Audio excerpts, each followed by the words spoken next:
Okay G. News 7 தமிழின் 8 மணி செய்திகளுக்கு உங்களை வரவேற்பது கோபாலகிருஷ்ணன். இனி விரிவான செய்திகளை பார்ப்பதற்கு முன்பாக தலைப்புச் செய்திகளை பார்க்கலாம்.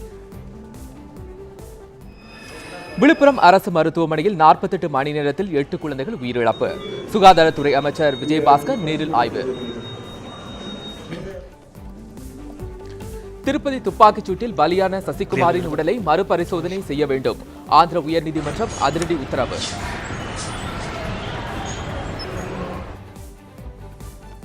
மின் பற்றாக்குறையை சமாளிக்க தமிழகத்திற்கு 6000 மெகாவாட் கூடுதல் மின்சாரம். சென்னையில் மின்துறை அமைச்சர் கோயல் பேட்டி.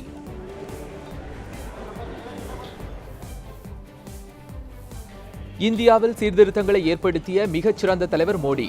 டைம்ஸ் இதழில் அமெரிக்க அதிபர் ஒபாமா புகழாரம். My fellow Americans, tonight I want to speak to you about what the United States will do.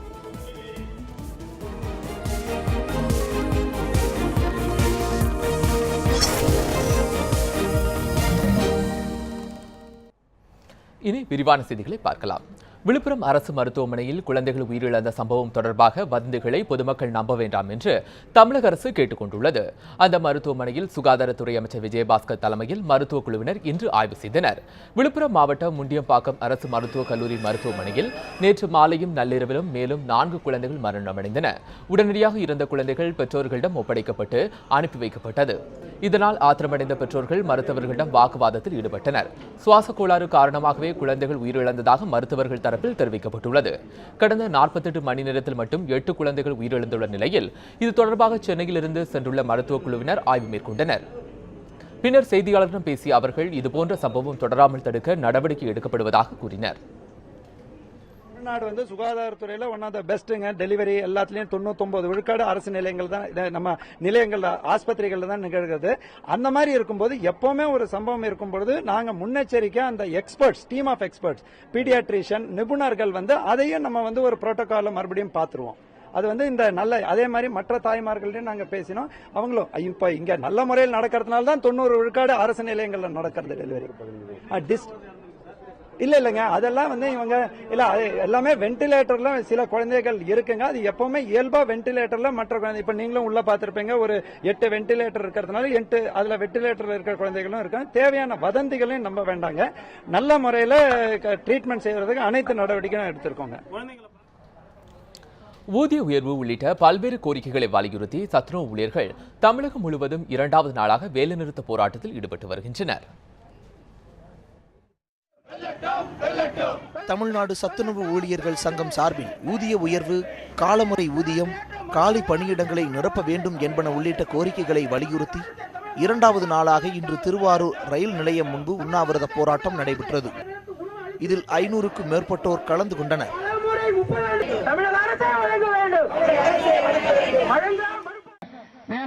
சத்துணவு ஊழியர்களை முழுநேர அரசு ஊழியராக அறிவித்து அதற்கான அங்கீகரிக்கப்பட்ட ஊதியம் வழங்கப்பட வேண்டும் உள்ளிட்ட கோரிக்கைகளை வலியுறுத்தி பெரம்பலூர் மேற்கு வானொலி திடலில் உண்ணாவிரத போராட்டம் நடைபெற்றது.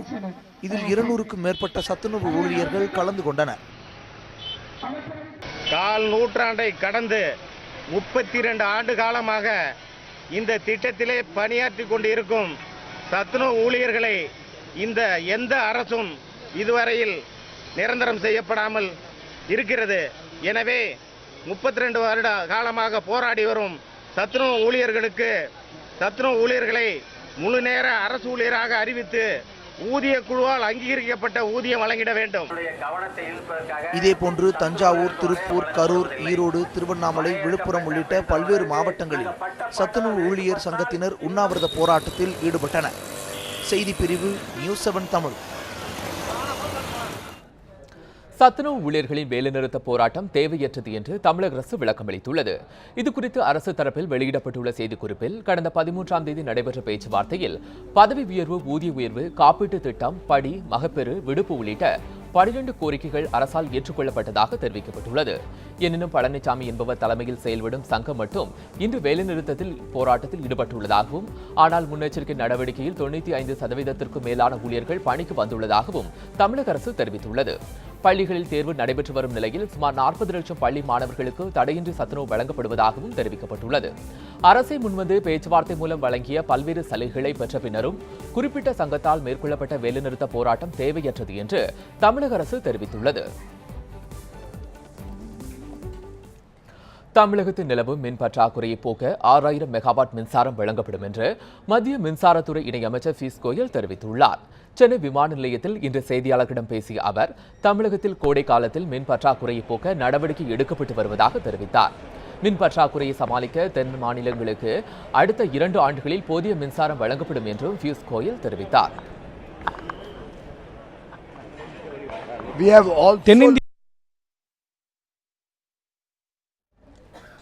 திருப்பதியில் சுட்டுக் கொல்லப்பட்ட சசிகுமாரின் உடலை மறுபிரேத பரிசோதனை செய்ய ஹைதராபாத் உயர்நீதிமன்றம் உத்தரவிட்டுள்ளது. அவரது மனைவி முனியம்மாள் தொடர்ந்த வழக்கில் நீதிமன்றம் இவ்வாறு உத்தரவிட்டுள்ளது. ஹைதராபாத் நிஜாம் மருத்துவமனை மருத்துவர்களை கொண்டு மறுபரிசோதனை செய்யவும் உத்தரவிடப்பட்டுள்ளது. இந்த பரிசோதனை தெலுங்கானா மாநிலத்தில் உள்ள அரசு மருத்துவமனையில் ஒன்றில் நடைபெறும் என தகவல்கள் தெரிவிக்கின்றன. சசிகுமார் உட்பட 6 பேரின் உடல்கள் தற்போது திருவண்ணாமலை அரசு மருத்துவமனையில் வைக்கப்பட்டுள்ளன. இதில் மற்ற 5 பேரின் குடும்பத்தினர் வழக்கு தொடராததால் சுட்டுக் கொல்லப்பட்ட மற்றவர்களின் உடல்களை மறுபரிசோதனை செய்ய உத்தரவிட இயலாது என்றும் ஹைதராபாத் உயர்நீதிமன்றம் தெரிவித்துள்ளது. முன்னதாக திருப்பதியில் கொல்லப்பட்ட தமிழர்கள் 20 பேரின் பிரேத பரிசோதனை அறிக்கை வரும் 20ஆம் தேதிக்கு முன்னர் தாக்கல் செய்வதாக ஆந்திர உயர்நீதிமன்றத்தில் அம்மாநில அரசு தெரிவித்துள்ளது. மேலும் 24 காவலர்கள் என்கவுண்டரில் ஈடுபட்டதாகவும் அவர்கள் மீது இந்திய தண்டனை சட்டம் 302 பிரிவின் கீழ் வழக்கு பதிவு செய்யப்பட்டுள்ளதாகவும் ஆந்திர அரசு உயர்நீதிமன்றத்தில் தெரிவித்துள்ளது. ஆந்திர உயர்நீதிமன்றம் வரலாற்று சிறப்புமிக்க தீர்ப்பை வழங்கியிருக்கிறது. உடலை மறு பிரேத பரிசோதனை செய்ய வேண்டுமா வேண்டாமா என்பது பற்றிய உத்தரவு பிறப்பிக்கப்பட்டுள்ளது. விரிவான விவாதத்திற்கு பிறகு சசிகுமாரின் உடலை மறு பிரேத பரிசோதனை செய்ய வேண்டும் என்று ஆந்திர அரசிற்கு நீதிமன்றம் உத்தரவு பிறப்பிக்கப்பட்டுள்ளது. இந்தியாவில் பாகிஸ்தான் கொடியை பயன்படுத்துவது மற்றும் அந்நாட்டுக்கு ஆதரவாக கோஷம் எழுப்புவது போன்ற நடவடிக்கைகளை பொறுத்துக் கொள்ள முடியாது என்று உள்துறை அமைச்சர் ராஜ்நாத் சிங் எச்சரித்துள்ளார். காஷ்மீரில் சமீபத்தில் நடைபெற்ற போராட்டங்களின் போது பாகிஸ்தான் கொடியை அசைத்ததுடன் மற்றும் அந்நாட்டிற்கு ஆதரவாக சிலர் கோஷம் எழுப்பினர். இதுகுறித்து ஊடகங்களில் தகவல் வெளியானது. இதற்கு கடும் கண்டனம் தெரிவித்துள்ள மத்திய உள்துறை அமைச்சர் ராஜ்நாத் சிங் இதுகுறித்து இன்று ஜம்மு காஷ்மீர் முதலமைச்சர் முப்தி முகமது சயீத்திடம் விவரங்களை கேட்டறிந்தார். மேலும் இத்தகைய சம்பவங்கள் மீது கடும் நடவடிக்கை எடுக்குமாறு அவரிடம் அறிவுறுத்தப்பட்டனர். தேசிய பாதுகாப்பில் எவ்வித சமரசமும் செய்து கொள்ள முடியாது என்றும் இதில் அரசியல் கூடாது என்றும் முப்தி முகமது சயீத்திடம் ராஜ்நாத் சிங் கூறினார். கடந்த 50 நாட்களுக்கு மேலாக அரசியல் நடவடிக்கைகளில் இருந்து ஒதுங்கியிருந்த காங்கிரஸ் துணைத் தலைவர் ராகுல் காந்தி இன்று டெல்லி திரும்பியுள்ளார். காங்கிரஸ் துணைத் தலைவர் ராகுல் காந்தி கடந்த பிப்ரவரி 23ஆம் தேதி முதல் திடீர் விடுமுறையில் சென்றார். சுமார் 1.5 மாத காலமாக அவர் எங்கு உள்ளார், எப்போது டெல்லி திரும்புவார் என்பது மர்மமாகவே இருந்தது. ராகுலின் இந்த திடீர் விடுமுறைக்கு காரணம் தொடர் தேர்தல் தோல்விகள் தந்த விரக்தியா அல்லது காங்கிரஸ் தலைவர் பதவி கொடுக்கப்படாத அதிருப்தியா என்று பல்வேறு கேள்விகள் அரசியல் வட்டாரங்களில் நிலவி வந்தன. இந்நிலையில் ராகுல் காந்தி இன்று டெல்லி திரும்பினார். நாளை விவசாயிகளை சந்திக்கும் ராகுல் காந்தி வரும் 19ஆம் டெல்லி ராம்லீலா மைதானத்தில் விவசாயிகள் சார்பாக நடைபெறும் போராட்டத்தில் பங்கேற்பார் என்று தெரிவிக்கப்பட்டுள்ளது. ராகுல் காந்தி டெல்லி திரும்பியதை காங்கிரஸ் தொண்டர்கள் மகிழ்ச்சியுடன் கொண்டாடி வருகின்றனர். ராகுல் காந்தியின் வீட்டின் முன்பு குவிந்த தொண்டர்கள் பட்டாசு வெடித்தும் இனிப்புகள் வழங்கியும் தங்களது மகிழ்ச்சியை வெளிப்படுத்தினர். ராகுல் காந்தியின் வருகையால் கட்சி பலம் பெற்றிருப்பதாகவும் தொண்டர்கள் தெரிவித்தனர்.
அணு ஆயுதங்களை தாங்கி சென்று எதிரிகளின் இலக்குகளை துல்லியமாக தாக்கி அழிக்கவல்ல அக்னி 3 ஏவுகணை வெற்றிகரமாக சோதிக்கப்பட்டது.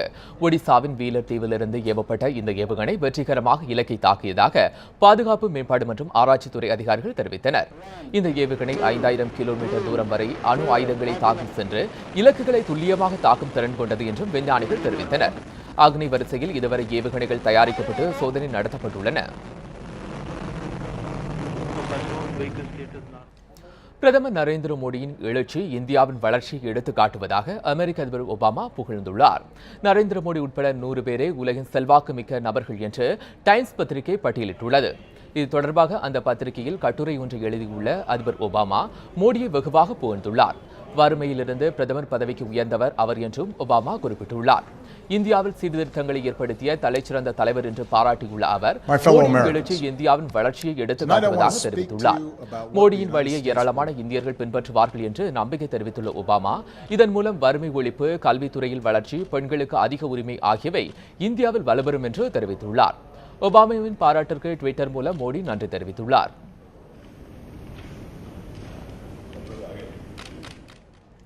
இனிவரும் செய்திகளை இப்போது பார்க்கலாம்.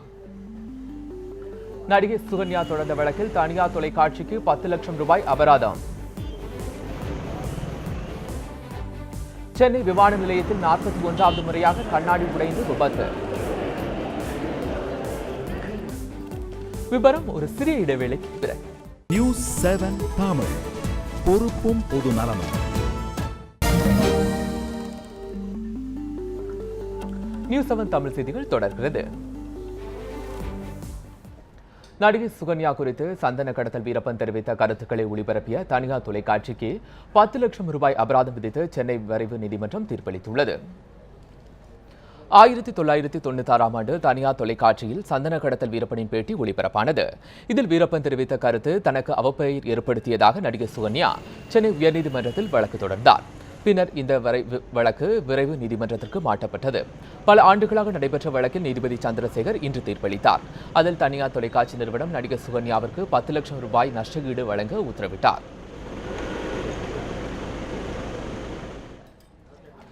சென்னை விமான நிலையத்தில் 41வது முறையாக கண்ணாடி உடைந்து விழுந்திருப்பது பயணிகளிடையே அச்சத்தை ஏற்படுத்தியுள்ளது.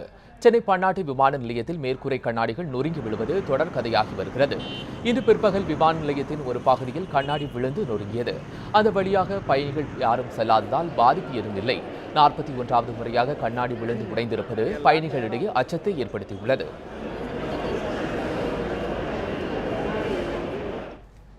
வேளாண் அதிகாரி முத்துக்குமாரசாமி தற்கொலை வழக்கில் முதன்மை பொறியாளர் செந்திலின் ஜாமீன் மனுவை நெல்லை நீதிமன்றம் தள்ளுபடி செய்துள்ளது. முதன்மை பொறியாளர் செந்திலின் ஜாமீன் மனு நெல்லை மாவட்ட முதன்மை அமர்வு நீதிமன்றம் முன்பு விசாரணைக்கு வந்தது. பொறியாளர் செந்திலின் உடல்நிலை சரியல்லாததால் ஜாமீன் வழங்குமாறு அவரது வழக்கறிஞர் வாதாடினார். ஆனால் அதற்கு அரசு வழக்கறிஞர் எதிர்ப்பு தெரிவித்தார். சிறையில் தினமும் செந்திலுக்கு மருத்துவ பரிசோதனை செய்வதாகவும் அப்போது அவர் குறிப்பிட்டார். இருதரப்பு வாதங்களை கேட்டறிந்த நீதிபதி முதன்மை பொறியாளர் செந்திலின் ஜாமீன் மனுவை தள்ளுபடி செய்து உத்தரவிட்டார். கோவை சிறையில் சில கைதிகள் உள்ளாடைகள் மட்டும் அணிந்தபடி தனிமை சிறையில் அடைக்கப்பட்டிருக்கும் வீடியோ காட்சிகள் வெளியாகியுள்ளது. கோவை சிறையில் சுமார் 2000 கைதிகள் அடைக்கப்பட்டுள்ளனர். சிறை வளாகத்தில் கைதிகளிடையே தடைகள் செய்யப்பட்டிருந்த பொருட்கள் பயன்பாட்டில் இருப்பதாக தொடர்ந்து புகார்கள் எழுந்தன. இந்நிலையில் சிறை வளாகத்தில் அதிகாரிகளின் உத்தரவின்படி அடிபணியாத கைதிகளை தனிமை சிறையில் உள்ளாடைகளுடன் அடைக்கப்பட்டுள்ள வீடியோ காட்சிகள் வெளியாகி பெரும் பரபரப்பை ஏற்படுத்தியுள்ளது. இந்த காட்சிகளை சக கைதி ஒருவர் செல்போனில் எடுத்ததாக தெரிகிறது. இதுகுறித்து சிறைத்துறை கண்காணிப்பாளர் ஆனந்திடம் கேட்டபோது சிறையில் தனக்கு எதிரானவர்கள் இதை திட்டமிட்டு செய்திருப்பதாகவும் இதை யார் எடுத்தது என்பது குறித்து விசாரணை நடத்தி வருவதாகவும் தெரிவித்தார். ஆசிரியர் சங்கங்களுடன் உடனடியாக முதல்வர் பேச்சுவார்த்தை நடத்த வேண்டும் என்பதை வலியுறுத்தி தமிழ்நாடு அனைத்து ஆசிரியர் சங்கங்களின் கூட்டமைப்பு சார்பில் முதலமைச்சரின் தனிப்பிரிவில் கோரிக்கை மனு அளிக்கப்பட்டது. மாநில அரசு ஆசிரியர்களுக்கு மத்திய அரசிற்கு இணையான ஊதியத்தை வழங்க வேண்டும் என்பதை வலியுறுத்தி ஆசிரியர்கள் பல கட்ட போராட்டங்களை நடத்தினர். கடந்த 12ஆம் தேதி முதல்வரின் கவனத்தை ஈர்க்கும் போராட்டம் நடத்தப்பட்டது. இதைத் தொடர்ந்து இன்று தங்கள் கோரிக்கைகளுக்கு தனி கவனம் எடுத்து பேச்சுவார்த்தை நடத்த வேண்டும் என்பதை வலியுறுத்தி முதல்வரின் தனிப்பிரிவு மற்றும் கல்வித்துறை செயலாளரிடம் தங்கள் கோரிக்கை மனுவை டாக்டர் பிரதிநிதிகள் வழங்கினர். மீண்டும் மாண்புமிகு முதல்வர் அவர்கள் எங்கள் அழைத்து பேச வேண்டும் என்று இன்றைய தினம் கோரிக்கை மனு வழங்கியிருக்கின்றோம். எங்களது முக்கிய கோரிக்கையான மத்திய அரசுக்கு இணையான மாநில அரசில் பணிபுரியும் இடைநிலை ஆசிரியருக்கும் சமமான ஊதியம் வழங்கிட வேண்டும். தன் பங்களிப்பு எனப்படுகின்ற சிபிஎஸ்னை ரத்து செய்து பழைய ஓய்வூதிய திட்டத்தை ரத்து செய்ய நடைமுறைப்படுத்த வேண்டும். மதுரையில் அனுமதியின்றி கட்டப்பட்ட கல்லூரிகளுக்கு அதிகாரிகள் சீல் வைத்தனர். மதுரை மாவட்டம் மேலூரை அடுத்த கொடிக்குளம் மற்றும் வீரபாஞ்சான் ஆகிய பகுதிகளில் தனியார் பல் மருத்துவக் கல்லூரி மற்றும் பொறியியல் கல்லூரி இயங்கி வருகின்றன. உள்ளூர் திட்டக்குழு அதிகாரிகளிடம் எவ்வித முழு அனுமதியும் பெறாமல் பல கோடி ரூபாய் மதிப்பீட்டில் கட்டிடங்கள் கட்டப்பட்டுள்ளன. இதனையடுத்து உள்ளூர் திட்டக்குழு உறுப்பினர் செயலாளர் மரியதாசன் தலைமையில் மதுரை கிழக்கு வட்டாட்சியர் ரத்னவேல் முன்னிலையிலும் அதிகாரிகள் கல்லூரியில் உள்ள கட்டிடங்களுக்கு சீல் வைத்தனர். புதுச்சேரி லாஸ்பேட்டை பகுதியில் பலவீனமாக இருந்த 4 மாடி கட்டிடத்தை மீண்டும் இடிக்கும் பணி இன்று தொடங்கியது. லாஸ்பேட்டை தில்லை கண்ணம்மாள் வீதியில் புதிதாக 4 மாடி கட்டடம் கட்டப்பட்டு வந்தது. இந்நிலையில் அடித்தளத்தில் இருக்கும் பில்லர்களில் விரிசல் ஏற்பட்டதை தொடர்ந்து அதனை இடிக்கும் பணி தொடங்கியது. ஆனால் கட்டிட உரிமையாளர்கள் உயர்நீதிமன்றம் அணுகி தடை உத்தரவு பெற்றனர். மேலும் அந்த நிறுவனமே பலவீனமான கட்டிடத்தை இடிக்கும் பணியை இன்று தொடங்கியது. வேதாரண்யத்தில் மழை காரணமாக 10,000 ஏக்கர் உப்பளங்கள் நீரில் மூழ்கின. இதனால் உப்பு உற்பத்தி பாதிக்கப்பட்டுள்ளது. நாகை மாவட்டம் வேதாரண்யம் பகுதியில் கடந்த 2 நாட்களாக பெய்த மழையால் 10,000 ஏக்கர் பரப்பிலான உப்பளங்கள் தண்ணீரில் மூழ்கின. உப்பு உற்பத்தி பணிகள் தொடங்கப்பட்டு 1 மாதமே ஆன நிலையில் 2 நாட்கள் பெய்த மழையால் உப்பு பாத்திகள் மழைநீரால் சூழ்ந்து காணப்படுகின்றன. இதனால் உற்பத்தியில் ஈடுபடும் 20,000 தொழிலாளர்கள் வேலை இழந்துள்ளனர். பாத்திகளில் உள்ள மழைநீரை வடித்து மீண்டும் உற்பத்தி தொடங்க 15 தினங்கள் ஆகும் என்று உற்பத்தியாளர்கள் தெரிவித்தனர். இதனால் தாங்கள் பெரும் நஷ்டத்தை சந்தித்து வருவதாகவும் அவர்கள் வேதனை தெரிவித்தனர். சிவகங்கையில் டேங்கர் லாரி பள்ளத்தில் கவிழ்ந்த நிலையில் ஓட்டுநரின் சாதுரியத்தால் பெரும் விபத்து தவிர்க்கப்பட்டது. இடையான்குடியில் உள்ள இந்திய எண்ணெய் நிறுவனத்திற்கு சொந்தமான டேங்கர் லாரியை நாமக்கலை சேர்ந்த உமாசங்கர் என்பவர் ஓட்டி வந்தார். சிவகங்கை அம்பேத்கர் சிலை அருகே வரும்போது எதிரே வந்த வாகனத்திற்கு வழிவிடுவதற்காக லாரியை சாலை ஓரமாக அவர் செலுத்தினார். அங்கு குடிநீர் குழாய் பதிப்பதற்காக வெட்டப்பட்ட பள்ளம் மூடப்பட்டிருந்த நிலையில் பாரம் தாங்காமல் லாரி முன்சக்கரங்கள் மண்ணில் புதைந்தன.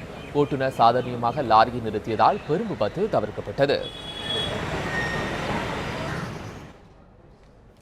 ஆம்னி பேருந்துகளில் வேக கட்டுப்பாட்டு கருவி பொருத்தப்பட்டுள்ளதா என்பது குறித்து வரும் 24ஆம் தேதிக்குள் அறிக்கை தாக்கல் செய்ய தமிழக அரசிற்கு சென்னை உயர்நீதிமன்றம் உத்தரவிட்டுள்ளது. இது தொடர்பாக வழக்கறிஞர் காசிநாத பாரதி என்பவர் தாக்கல் செய்த மனுவில் ஆம்னி பேருந்துகளின் விபத்துகளை தடுக்க போதிய பாதுகாப்பு வசதிகள் இல்லை என்று கூறியுள்ளார். இந்த மனுவை இன்று விசாரித்த நீதிபதிகள் ஆம்னி பேருந்துகளில் நவீன வேக கட்டுப்பாடு கருவி பொருத்தப்பட்டுள்ளதா என்பது குறித்து வரும் 24ஆம் தேதிக்குள் அறிக்கை தாக்கல் செய்யுமாறு தமிழக அரசிற்கு உத்தரவிட்டனர். மேலும் விபத்துகளை தடுக்க இதுவரை எடுக்கப்பட்ட நடவடிக்கைகள் தொடர்பாகவும் அறிக்கை அளிக்குமாறு நீதிபதிகள் அறிவுறுத்தினர்.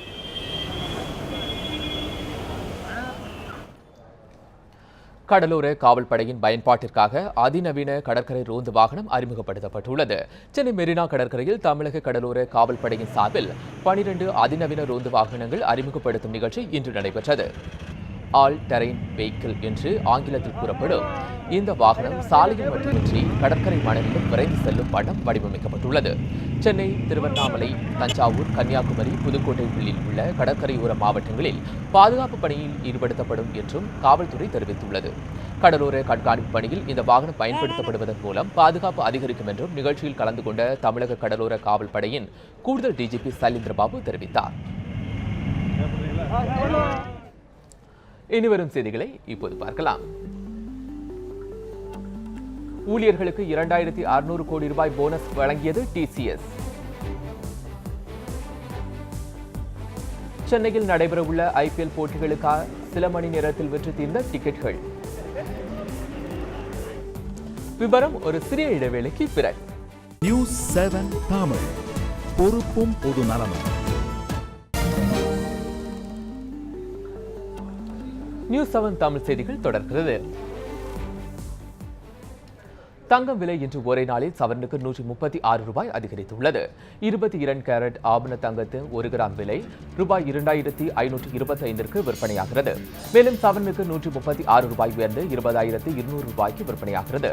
இதேபோல் 24 கேரட் 10 கிராம் தங்கத்தின் விலை 27,000 ரூபாய்க்கு விற்பனையாகிறது. வெள்ளியின் விலையும் உயர்ந்துள்ளது. 1 கிராம் வெள்ளியின் விலை 80 காசுகள் உயர்ந்து 39 ரூபாய் 70 காசுகளுக்கும், பால் வெள்ளி கிலோவிற்கு 720 ரூபாய் உயர்ந்து 37,105 ரூபாய்க்கும் விற்பனையாகிறது. சென்செக்ஸை பொறுத்தவரை இந்திய பங்குச் சந்தையில் இன்று ஏற்ற இறக்கத்துடன் காணப்பட்டது. இன்றைய வர்த்தக முடிவில் தேசிய பங்குச்சந்தை குறியீட்டு எண் சென்செக்ஸ் 133 புள்ளிகள் குறைந்து 28,666 புள்ளிகளில் வர்த்தகமானது. இதேபோல் தேசிய பங்குச்சந்தை குறியீட்டு எண் நிப்டி 43 புள்ளிகள் குறைந்து 8,706 புள்ளிகளில் வர்த்தகமானது. மிகப்பெரிய மென்பொருள் நிறுவனமான TCS தனது ஊழியர்களுக்கு மொத்தமாக 2600 கோடி ரூபாய் அளவிற்கு போனஸ் வழங்கியுள்ளது. இந்தியாவில் மிகப்பெரிய மென்பொருள் ஏற்றுமதி நிறுவனமான TCS 3 லட்சத்திற்கும் அதிகமான ஊழியர்கள் பணியாற்றுகின்றனர். ஜனவரி முதல் மார்ச் வரையிலான காலாண்டு இறுதியில் இந்த நிறுவனத்தின் நிகர லாபம் 27% குறைந்துள்ளது. இதுபற்றி விளக்கம் அளித்த TCS நிறுவனத்தின் தலைவர் மற்றும் தலைமை செயல் அலுவலரான நடராஜன் சந்திரசேகரன், நிறுவனம் தொடங்கி 10 ஆண்டுகள் நிறைவு பெற்றதை கொண்டாடும் வகையில் ஊழியர்களுக்கு 2,628 கோடி ரூபாய் அளவிற்கு போனஸ் வழங்கப்பட்டிருப்பதாக கூறினார். அமெரிக்க அதிபர் ஒபாமாவின் மனைவி மிக்சல் ஒபாமா வெள்ளை மாளிகையில் குழந்தைகளுக்கான ஆரோக்கிய விழிப்புணர்வு பிரச்சாரத்தை துவக்கி வைத்தார். சிறு வயதிலேயே குழந்தைகள் பருமனாவதை தடுக்கும் வகையில் உருவாக்கப்பட்டுள்ள லெட்ஸ் மூவ் எனும் பிரச்சாரத்தை மிக்சல் ஒபாமா துவக்கி வைத்தார். இந்த புதிய திட்டத்தின்படி காய்கறிகளை குழந்தைகள் அதிகளவு உண்ண வேண்டும், அதற்கான தோட்டங்களை தாங்களே அமைத்துக் கொள்ள வேண்டும் என்பன உள்ளிட்ட பல்வேறு நடைமுறைகள் குறித்து விளக்கம் அளிக்கப்பட்டது. இதனை சிறுவர்களுக்கு எடுத்துக் கூறிய மிக்சல் குழந்தைகளுடன் இணைந்து காய்கறி தோட்டங்களை அமைத்தார். லெட்ஸ் மூவ் என்னும் இந்த விழிப்புணர்வு பிரச்சாரம் இதுவரை அலுவலகங்களுக்கு மட்டும் இருந்து வந்ததாகவும் இதனை பள்ளிகளுக்கும் அறிமுகப்படுத்த வேண்டும் என்று மிக்சல் ஒபாமா தெரிவித்தார். நெதர்லாந்தில் வசந்த காலம் துவங்கியுள்ளதை ஒட்டி அங்குள்ள கெஹென்கோ பூங்காவில் பல வண்ணங்களில் மலர்கள் பூத்து குலுங்கும் காட்சி பார்வையாளர்களை வெகுவாக கவர்ந்தது. அங்குள்ள கெஹென்கோ பூங்காவில் 100 நிறுவனங்கள் ஒன்றிணைந்து பல ஏக்கர் பரப்பளவில் பூச்செடிகளை நடவு செய்துள்ளன. பல வண்ணங்களில் பூச்செடிகளை 500க்கும் மேற்பட்ட கலைஞர்கள் பயிரிட்டு அதனை அழகான வரிசையில் அடுக்கி வைத்திருந்தனர். பல வண்ணங்களில் மலர்கள் வரிசையாக பூத்திருந்த காட்சி பார்வையாளர்களை வெகுவாக கவர்ந்தது.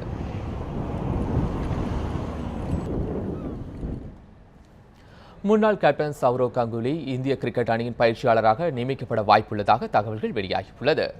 BCCN புதிய தலைவராக பொறுப்பேற்றுள்ள ஜக்மோகன் டால்மியாவிடம் இந்திய அணியின் பயிற்சியாளராக பொறுப்பேற்பதற்கு தயார் என்று கங்குலி கூறியதாக தகவல்கள் வெளியாகியுள்ளது. இருப்பினும் இது தொடர்பாக BCCA மற்றும் கங்குலி தரப்பில் உறுதி செய்யப்படவில்லை.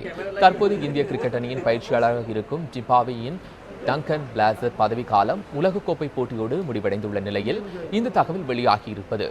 மேற்கு வங்கத்தை சேர்ந்த கங்குலி இந்திய கிரிக்கெட் அணியின் சிறந்த பேட்ஸ்மேன்களில் ஒருவராக கருதப்படுகிறார். இந்திய டெஸ்ட் அணியின் சிறந்த கேப்டன் என்ற பெருமை கங்குலிக்கு உண்டு. இந்திய அரசின் உயரிய விருதுகளில் ஒன்றான பத்மஸ்ரீ விருது 2004ஆம் ஆண்டு கங்குலிக்கு வழங்கப்பட்டது. IPL தொடரில் சென்னையில் நடைபெறவுள்ள அடுத்த 2 லீக் ஆட்டங்களுக்கான டிக்கெட் விற்பனைகள் தொடங்கி சில மணி நேரங்களிலேயே டிக்கெட்டுகள் அனைத்தும் தீர்ந்துவிட்டன. இது குறித்த சுவாரஸ்யமான செய்தி தொகுப்பை இப்போது பார்க்கலாம். சென்னையில் கடந்த ஆண்டு IPL போட்டிகள் நடைபெறாததை தொடர்ந்து இந்த ஆண்டு நடைபெற்ற முதல் 2 லீக் போட்டிகளுக்கான டிக்கெட் விற்பனை சூடுபிடித்தது. முதல் லீக் ஆட்டம் என்பதால் ரசிகர்கள் அனைவரும் நீண்ட வரிசையில் காத்திருந்து டிக்கெட்டுகளை பெற்று போட்டியை கண்டு ரசித்தனர். இதனை அடுத்து சேப்பாக்கம் மைதானத்தில் அடுத்து நடைபெறவுள்ள 2 லீக் ஆட்டங்களுக்கான டிக்கெட் விற்பனை தொடங்கியது. காலை 9:30 மணிக்கு தொடங்கிய விற்பனைக்கு அதிகாலை 3 மணி முதலே ரசிகர்கள் அனைவரும் காத்திருந்து டிக்கெட்டுகளை வாங்கி மகிழ்ந்தனர். சென்னை அணி 25ஆம் தேதி நடைபெறவுள்ள ஆட்டத்தில் பஞ்சாப் அணியையும் 28ஆம் தேதி நடைபெறவுள்ள ஆட்டத்தில் கொல்கத்தா அணியையும் எதிர்கொள்ள இருக்கின்றது. சென்னை பஞ்சாப் அணிகள் மோதும் ஆட்டத்திற்கான டிக்கெட் விற்பனையில் 750 ரூபாய்க்கான டிக்கெட்டுகள் 4000 எண்ணிக்கைகள் விற்பனைக்கு வந்திருப்பினும் விற்பனை தொடங்கிய சில மணி நேரங்களிலேயே டிக்கெட்டுகள் அனைத்தும் விற்று தீர்ந்துவிட்டன. 6000 ரூபாய்க்கான டிக்கெட்டுகள் 20000 டிக்கெட்டுகள் விற்பனைக்கு வந்திருந்தது, அதுவும் விற்று தீர்ந்தது. இதனால் ரசிகர்கள் ஏமாற்றம் அடைந்தனர். லாஸ்ட் மேட்ச் டெல்லி மேட்ச் வந்திருந்தோம். செம்ம இன்ட்ரெஸ்டாக இருந்தது மேட்ச்சு, செம்ம த்ரில்லாகவும் போச்சு. இப்போ வந்து பஞ்சாப் மேட்ச் நாங்கள் வந்தோம், டிக்கெட் கிடைக்கல எங்களுக்கு. கொல்கட்டா மேட்ச் டிக்கெட் தான் கிடச்சிருக்கு. கொல்கட்டாவும் சாதாரண டீம் இல்லை, செம்ம tough team. Last IPL champion வரும் அவங்க. இந்த வாட்டி மேட்ச் செம்ம த்ரில்லாக இருக்கும். நம்ம சென்னை பிளேயர்ஸும் ரொம்ப ஆர்வமாக இருக்காங்க அவங்க விளையாடுறதுக்கு. வந்து ரொம்ப ஜாலியாக மேட்ச் பார்க்க எடுத்துருக்கோம். தொடர்ந்து சென்னை கொல்கத்தா அணிகள் மோதும் ஆட்டத்திற்கான டிக்கெட் விற்பனை நடைபெற்று வருகிறது. 2500 டிக்கெட்டுகள் இந்த போட்டிக்காக இருந்தன. இதில் பாதி டிக்கெட்டுகள் விற்று தீர்ந்துவிட்டன. தற்போது இந்த 2 லீக் ஆட்டங்களுக்கான டிக்கெட் விற்பனைகள் 1500, 3000, 6000 மற்றும் 15000 ஆகிய விலைகளில் மட்டுமே விற்கப்படுகின்றன. இந்த வாட்டி சென்னை ஜெயிக்கொன்ற ஒரு ஆர்வத்தில் வந்து மேட்ச் பார்த்துட்டு இருக்கோம். கொல்கத்தாவும் நல்ல டீம் தான், அதுலேயும் பயங்கர பேட்ஸ்மேன்லாம் இருக்காங்க, கம்பீர் அவங்கெல்லாம். ஆனால் சென்னை தான் ஜெயிக்கணும்னு நாங்கள் எதிர்பார்த்துட்டு இருக்கோம். ஃபேன்ஸ் எல்லாம் ரொம்ப இதுவாக. இந்த வாட்டி கப்பு கண்டிப்பாக சென்னைக்கு தான்.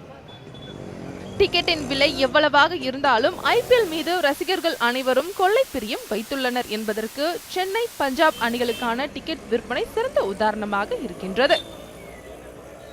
சென்னை அணி விளையாட உள்ள அடுத்த 2 லீக் ஆட்டங்களுக்கான டிக்கெட் விற்பனைகள் தொடங்கிய நாளன்றே தீர்ந்துவிட்டன. சென்னை அணியின் அடுத்தடுத்த வெற்றியை காண ரசிகர்கள் அனைவரும் குவிந்த வண்ணம் உள்ளனர். சென்னை அணி இன்னும் ஆர்வம் எடுத்து விளையாடும் பட்சத்தில் அடுத்தடுத்த வெற்றிகளை குவிக்க முடியும் என்று எதிர்பார்க்கலாம்.